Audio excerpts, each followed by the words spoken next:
পবিত্র ঈদুল আজহাকে কেন্দ্র করে রাজধানীতে প্রস্তুত হচ্ছে কুরবানির পশুর হাটগুলো। আমি এই মুহূর্তে দাঁড়িয়ে আছি ঢাকার ভিতরে সবথেকে বড় অন্যতম কুরবানির হাট উত্তরা দিয়াবাড়িতে। আপনারা দেখতে পাচ্ছেন যে আমার পিছনে কিন্তু শেষ মুহূর্তের প্রস্তুতির কাজ চলছে। আমি যদি একটু বলি, এই উত্তরা দিয়াবাড়ি পশুর হাট ঢাকার ভিতরে সবথেকে বড় পশুর হাট বলা যায়। তো এই হাটেরও কিন্তু কিছু বিশেষ গুণ রয়েছে, সেইগুলো একটু আজকে আপনাদের সাথে আমি আলোচনা করব।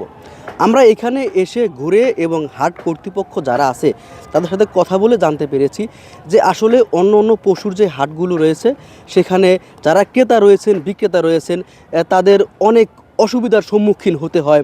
বিশেষ করে ক্রেতারা যখন আসে, গাড়ি নিয়ে আসে, গাড়ি রাখা বা একটু পুরো হাটটাকে ঘুরে ঘুরে পশু কেনা, এই ধরনের অনেক সমস্যার সম্মুখীন কিন্তু হতে হয়।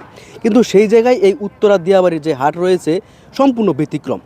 তার কারণ হচ্ছে হলো, এই উত্তরার হাটটি যেখানে রয়েছে এটি একটি রাজুকের প্রকল্প। আর রাজুক এই প্রকল্পটা ঘিরে কিন্তু চতুর্দিকে কিন্তু রাস্তা তৈরি করেছে তাদের প্রজেক্ট অনুযায়ী। তো সেই রাস্তায় আপনি চাইলে আপনার নিজস্ব গাড়ি নিয়েও কিন্তু পুরো হাট ঘুরে কিন্তু আপনি পশু কিনতে পারবেন। এমনকি হচ্ছে হলো, এই উত্তরা মেট্রো স্টেশন কিন্তু এই হাটের পাশেই রয়েছে। তো বিশেষ করে যারা ক্রেতা রয়েছেন তাদের কিন্তু আসলে যাতায়াতের জন্য বিশেষ সুবিধাই কিন্তু এই হাটে রয়েছে।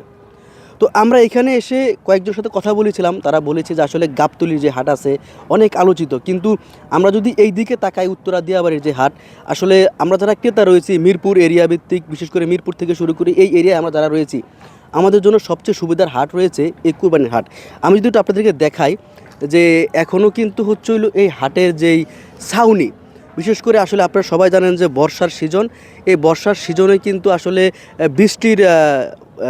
বৃষ্টি হওয়ার সম্ভাবনা প্রায় থাকে আর কি।